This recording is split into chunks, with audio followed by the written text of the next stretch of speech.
Call Mr Davis. President, my question is for the Minister for Small Business.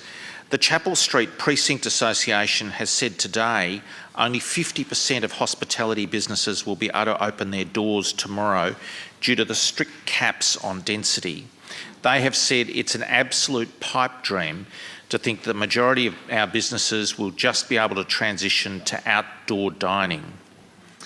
And I therefore ask, Minister, what actions will you take to support those Victorian hospitality businesses that will be forced to remain closed for the foreseeable future due to the tough density caps at a time of zero COVID transmission? Mr Pulford. Thank you, President. I thank Mr Davis for his question, and particularly thank everyone who works in the hospitality industry, whether they're an employee or whether they are a business operator. It has been an incredibly challenging period, and many have done remarkable things to try and retain some connection to their customers when they've not been able to have them dine in.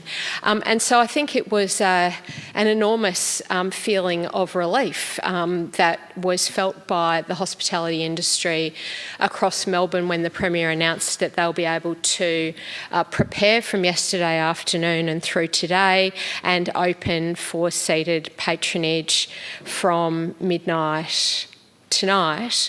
It's a very exciting time. Just walking to Parliament through the city this morning, I saw on a very short walk, saw a number of places starting to do their preparations.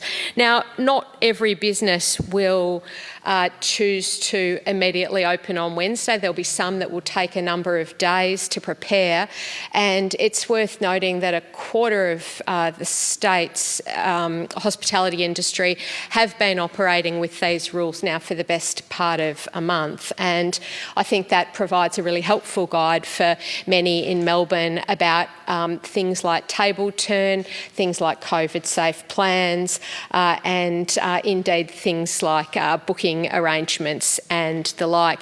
In terms of Mr Davis's question about support for the hospitality industry, there are a number of initiatives, a number of measures that the government has taken.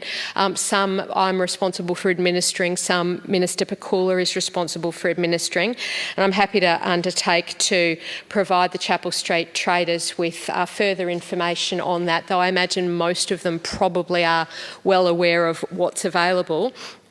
And I wish them the very best over the course of this week as they return to having seated patrons. I know there's a lot of excitement. It'll be a challenging thing for people to get a table, but similarly to their local council, if there are issues with securing space for outdoor dining, then again I'm happy to make representations to the council. I'm sure Mr Lane would be as well.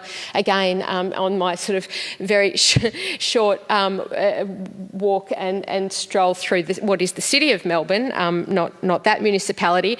It's been amazing yesterday afternoon and this morning to see new outdoor dining areas being installed up and down Bourke Street, and I know that many councils are doing everything they can to provide those opportunities. We know the rate of infection is in the order of 20% higher for indoors compared to outdoors, and that's why the initial arrangements for hospitality will be 50 outdoors and 20 indoors across 2 spaces.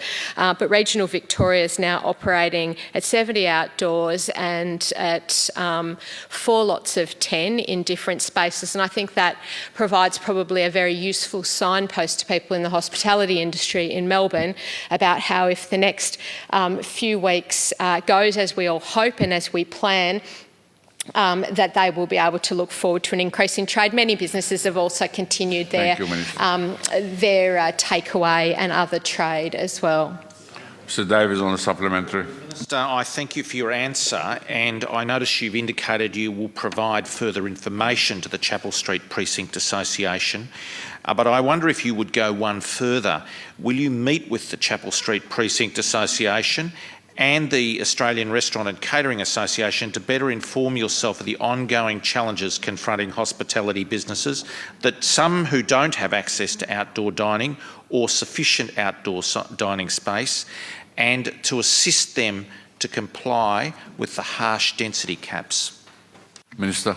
Thank you. I have met with the Industry Association already, and I have a small business recovery committee that's been established in the last month. There's about 30 member organisations. I met with them last night and last week as well.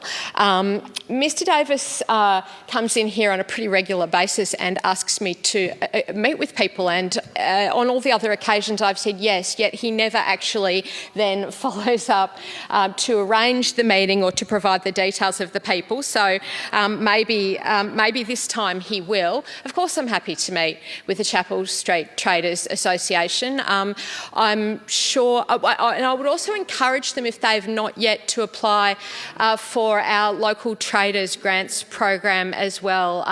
That would present for them perhaps a good opportunity to encourage people to shop and dine locally to support their resumption of trade. And if that group needs some further assistance from my department to understand the significant supports that are available and the rules that are in place to support a safe return to their businesses, then we are of course happy to provide that.